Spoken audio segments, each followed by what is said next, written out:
میرے ایک سعودیہ میں ایک عرب ملے تو کوئی فقہ سے متعلق بات چل رہی تھی، تو میں نے ان سے پوچھا مدینہ یونیورسٹی میں جب لیکچرار پڑھاتے ہیں تو ترجیح کیسے دیتے ہیں؟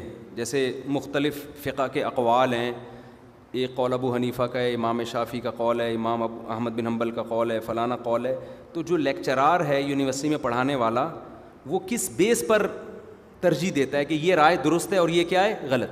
انہوں نے کہا جہاں صحیح حدیث ہوگی اس رائے کو صحیح قرار دیا جاتا ہے۔ میں نے کہا صحیح حدیث تو بعض دفعہ دونوں کے پاس ہوتی ہے بھائی، صحیح حدیث ابو حنیفہ کے پاس بھی ہے، امام شافعی کے پاس بھی ہے۔ کہہ رہے نہیں جو اصح، جو زیادہ صحیح ہو۔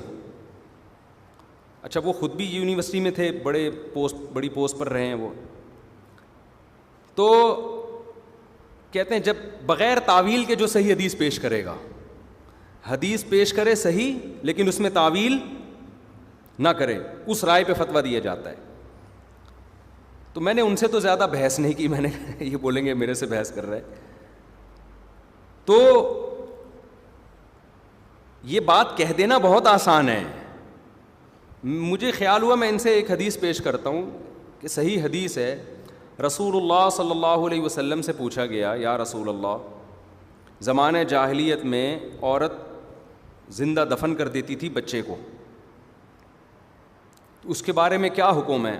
صحیح حدیث ہے، آپ نے فرمایا الواعدۃ والموعودۃ فی النار، دفن کرنے والی اور جس کو دفن کیا گیا، حدیث کا ظاہری مطلب یہی ہے، بغیر تعویل کے یہی مطلب ہے، اگر تعویل نہ کرو، جس کو دفن کیا گیا اور جس نے دفن کیا دونوں جہنم میں۔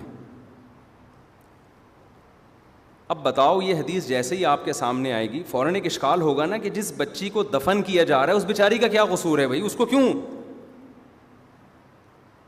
اب مجھے خیال ہوا میں ان لیکچرار سے پوچھوں یہاں اس بغیر تعویل کے جو آپ کہہ رہے ہیں کہ ہم صحیح حدیث پہ فتویٰ دیتے ہیں بغیر تعویل کے، یعنی جو حدیث میں تعویل کرے اس کو ہم غلط قرار دیتے ہیں، جو بغیر تعویل کے حدیث میں جیسے جیسے لکھا ہے اس کو فالو کریں ہم اس کو کیا کرتے ہیں؟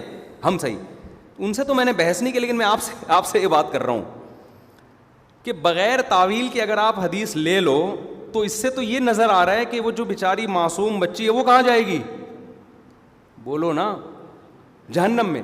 یہی وجہ ہے کہ کسی نے بھی اس حدیث کو ایز اٹ از نہیں لیا ہے، اس حدیث میں تعویلات کی ہیں۔ کیوں؟ اس لیے کہ اس حدیث سے جو مفہوم ظاہر ہو رہا ہے وہ دیگر درجنوں احادیث اور قرآنی آیات کے خلاف ہے۔ علامہ ابن قیم رحمہ اللہ لکھتے ہیں کہ سورہ تکویر میں اللہ کا ارشاد ہے وَإِذَا الْمَوْعُودَةُ سُئِلَتْ بِأَيِّ ذَنبٍ قُتِلَتْ، قیامت میں اللہ عدالت کے کٹہرے میں زندہ دفن کی ہوئی بچی کو لا کے پوچھے گا بتا تجھے کس جرم میں قتل کیا گیا۔ تو جس بچی کو بغیر جرم میں قتل کیا گیا اس کے بغیر جرم کے قتل کی وجہ سے اللہ باپ سے انتقام لے رہا ہے، تو اللہ بغیر جرم کے اس کو کیوں سزا دے گا بھائی؟ اس آیت سے واضح پتہ چل رہا ہے کہ نہیں چل رہا؟ اسی وجہ سے جتنے محدثین اس حدیث کی تعویل کرتے ہیں وہ تعویلات کیا ہیں؟ وہ ایک بعض نے کہا صلہ محذوف ہے، الواعدہ سے والموعودہ سے مراد ہے والموعودۃ لہا، وہ عورت جس کے لیے دفن کیا گیا، یعنی وہ بچی نہیں، وہ بچی جس کے لیے دفن کیا گیا، موعودۃ لہا جس کے لیے اس بچی کو دفن کیا گیا، یعنی اس کی ماں کے لیے، ماں راضی تھی اس عمل پہ یا باپ راضی تھا، تو جس کو خوش کرنے کے لیے کام کیا گیا وہ مراد ہیں۔ بعض نے اس کا مفہوم یہ بیان کیا کہ قیامت کے دن جو کافروں کے بچے دنیا میں سے جاتے ہیں قیامت میں اللہ ان کو بالغ کر کے امتحان لے گا، امتحان لے گا ان سے، آزمائش میں۔ یہ بھی بہت مضبوط قول ہے، بعض روایتیں بھی اس کی تائید میں ملتی ہیں۔ اللہ اعلم بما كانوا عاملین، حدیث میں آتا ہے کہ اللہ کو پتہ ہے انہوں نے کیا عمل کرنا تھا، تو یہ عمل کروایا جائے گا ان سے، پھر جو جنت والے اعمال کرے گا وہ جنت میں، جو جہنم والے اعمال کرے گا وہ جہنم میں۔ تو نبی کو اس بچی کے بارے میں معلوم تھا کہ اللہ نے علم دیا ہوگا کہ جب اس کو قیامت کے دن آزمائش میں ڈالا جائے گا تو یہ شرک کو قبول کرے گی، تو اسپیسیفک اس بچی کے بارے میں جو قیامت کے دن اپنے اختیار سے، وہ تعویلات تو ایک الگ باب ہے، ابھی تو میرا مقصد حدیث کی تشریح نہیں ہے، ابھی تو میرا مقصد یہ بتانا ہے جو ہمارے اہل حدیث بھائی کہتے ہیں نا اذا صح الحدیث فہو مذہبی، جب بھی حدیث ملے بس وہ ہم، ایسا نہیں ہے بھائی، کسی فقیہ کا یہ اصول نہیں ہے۔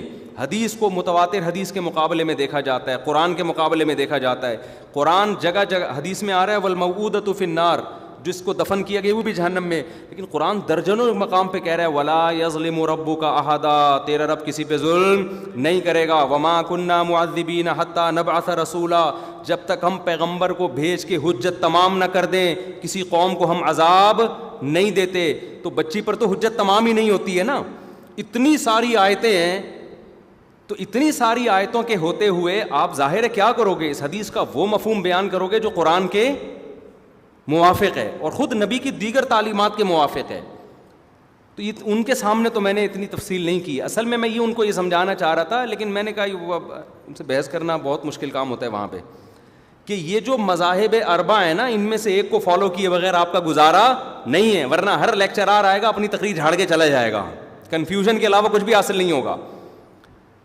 ایک آدمی ایک حدیث کا کچھ مفہوم بیان کر رہا ہے دوسرے دلائل کی روشنی میں, ایک دوسرا اس حدیث کا کچھ مفہوم بیان کر رہا ہے دوسرے دلائل کی.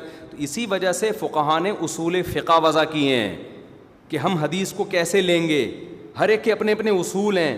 امام ابو حنیفہ کے اپنے اصول ہیں, امام شافعی کے اپنے اصول ہیں, امام احمد کے اپنے اصول ہیں, امام مالک کے اپنے, تھوڑا تھوڑا میجر اصول تو سب کے 99% ایک ہی جیسے ہیں. 1 یا 2% اصول ایسے ہیں جن میں کیا ہے, اختلاف ہے. تو ایسے ہی تھوڑی فقہاء نے اتنی محنتیں کی ہیں اور بس آپ کہہ رہے ہیں جو بھی میرے سامنے حدیث آ گئی میں کیا کروں گا, عمل کروں گا. امام شافعی کے سامنے حدیث آئی, انہوں نے اس پہ عمل نہیں کیا, ان کے سامنے دوسری حدیث تھی, انہوں نے اس کو اصل بنایا, اس میں تعویل کی. ابو حنیفہ کے سامنے حدیث آئی, انہوں نے اس کو اصل بنایا, اس میں تعویل کی. تو ایک پورا باب ہے. تو اس طرح تو لیکچرار کا فقہ تو رائج ہوگا دنیا میں جو وہ کہہ رہے ہیں. لوگ مجتہدین سے کیا ہو جائیں گے, بدگمان لوگ کہیں گے یار اتنی صحیح حدیث موجود ہے اور ان کا فتویٰ اس کے خلاف ہے. ان کا تبھی اکثر یہ لوگ جو اس طرح کی سوچ رکھتے ہیں, نتیجہ کیا نکلتا ہے, وہ سمجھتے ہیں کہ میں ٹھیک ہوں, باقی سارے مجتہدین ائمہ وہ کیا تھے, وہ غلط تھے.